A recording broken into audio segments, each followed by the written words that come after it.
Bem, pessoal, vamos de BTC no fim de tarde dessa quinta-feira, 5 de janeiro de 2023. Agora na Espanha, 22 horas e 3 minutos. No Brasil, 18 e 3 da tarde.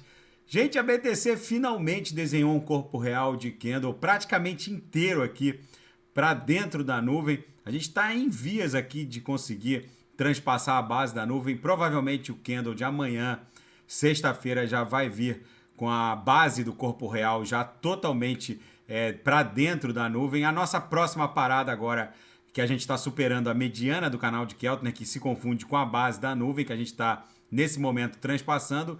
Depois dessa resistência, a nossa próxima parada vai ser esse topo aqui na altura de 18.300, que se confunde com o centro gravitacional da nuvem e com esse suporte dessa camada congestional desenhada entre setembro e outubro do ano passado, de 2022. Uma movimentação muito interessante, a gente deve sentir alguma resistência no patamar da VWAP mensal do mês 12 de 22, na altura de 17.100, 17.50, mas eu tenho para mim que com essa sequência de candles compradores aqui e a força gravitacional da nuvem, que naturalmente suga o ativo para o centro gravitacional, tão logo ele incursione para dentro da nuvem, eu tenho para mim que a 17.100 não vai ser um grande problema. A gente já beliscou ali 17.100, fizemos a máxima no dia 4 de janeiro ontem em 16.999, recuamos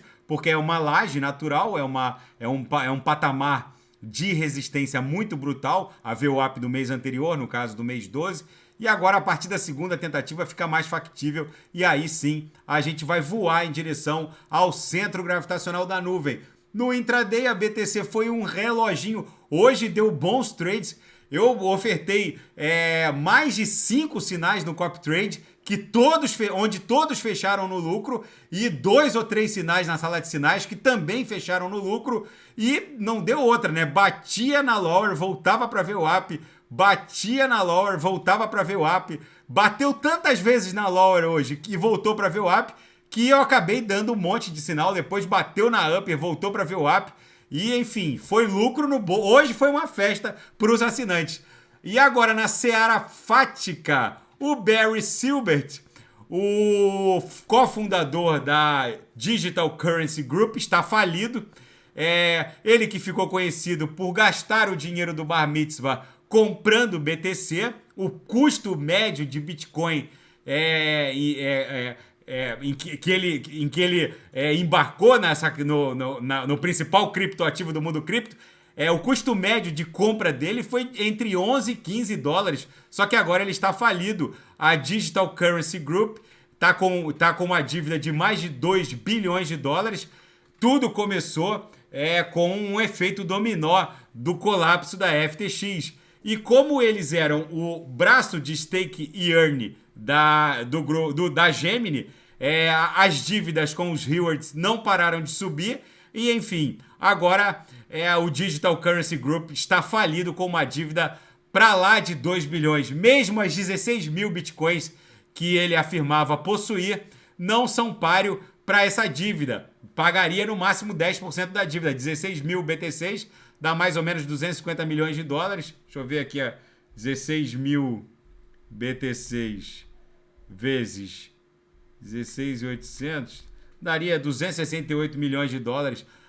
Pagaria um pouco mais de 10% da dívida dele, ou seja, tá quebrado. Enfim, mais um soldado que era forte e que cai em razão do crash da FTX. E Alex Mashinsky, que era administrador do grupo Celsius Network, vai ser processado pela promotoria de Nova York, porque mesmo sabendo das condições sofríveis das finanças da Celsius Network, ele continuou aceitando depósitos de clientes e os promotores encaram isso como uma mega fraude financeira.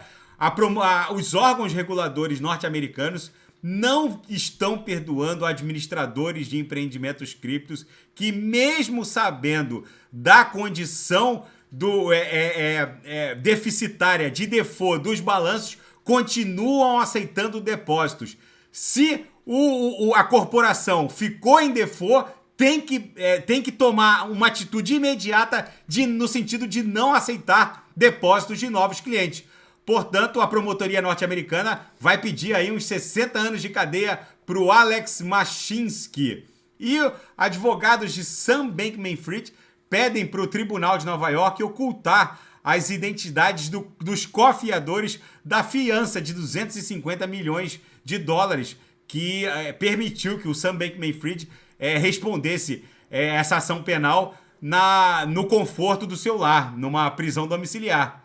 Segundo os advogados, eles citam questões de privacidade e segurança para manter em sigilo a identidade dos cofiadores que garantiram um pagamento de 250 milhões de dólares em favor da liberdade provisória do Sam Bankman-Fried. E na seara geopolítica e finanças internacionais, a Câmara Federal norte-americana vai para a 9ª rodada de votação numa tentativa bizarra de tentar eleger o presidente da casa. Um grupo de 20 republicanos ultraconservadores que supostamente pertenceriam à Tea Party, que é um grupo ultraconservador, radical, raiz e direitista dentre os republicanos, está travando essa votação. Eles alegam que não encontram representatividade no Kevin McCarthy e agora eles colocaram um outro nome também na jogada, um deputado federal da Flórida. Enfim, vamos ver como isso vai se desdobrar. E o ChatGPT, aquela plataforma de inteligência artificial cujo investidor anjo é o Elon Musk também, ele está entre os investidores anjos, já está avaliado em 29 bilhões de dólares. Eu já usei o ChatGPT, parece que a gente está conversando com outro ser humano. Você pode perguntar qualquer coisa, você pode e fazer qualquer nível de associação, como, por exemplo, esse copo e os anéis de Saturno, que o ChatGPT cria toda uma teia de dissertativa ou narrativa. Qualquer coisa que vocês pensarem, o ChatGPT consegue, consegue um nível de interação com os usuários que nunca se imaginou em termos de inteligência artificial. É verdadeiramente um novo paradigma, é uma grande ameaça a essa força computacional instalada de inteligência artificial startada pela Google Alphabet, e agora esse nível de inteligência artificial capaz de buscar nas redes resposta para tudo, desde cotação de criptoativos até assuntos ligados à astrofísica, física quântica, qualquer tipo de assunto. O ChatGPT domina com profundidade e conversa com o interlocutor como se fosse um ser humano. Não é à toa que já está avaliado em 29 bilhões de dólares. E o próprio Elon Musk, quando iniciou os investimentos, sabia que aquilo era realmente algo diferenciado. E o representante aqui, o CEO da OpenAI, que é a startup que criou o ChatGPT, cujo investidor anjo também era o Elon Musk, o Sam Altman, está aí iniciando negociações em torno de 29 bilhões de dólares. Gente, a BTC segue acumulando. Outra, quando a inteligência artificial aportar na tecnologia blockchain, vocês podem ter certeza que vai se iniciar uma mega corrida maluca também por altcoins ligadas à inteligência artificial. Eu vou começar a fazer análises específicas de altcoins diretamente ligadas à inteligência artificial. Tá bom, pessoal? Se nada fugir do script, eu volto amanhã para analisar a própria BTC. Ela segue agora iniciando essa incursão para dentro da nuvem. Na minha leitura, a próxima parada vai ser 18.300. Vai rolar um pit stop aqui no patamar de 17.100, que é onde estava a VWAP do mês 12. E depois a gente vai voar para o patamar da própria VWAP do mês 11, que é onde está esse suporte dessa camada congestional e o centro gravitacional da nuvem, ali na altura de 18.300, 18.400. Fiquem com Deus. Se nada fugir do script, eu volto amanhã para analisar a própria BTC. Grande abraço, fiquem com Deus, até amanhã.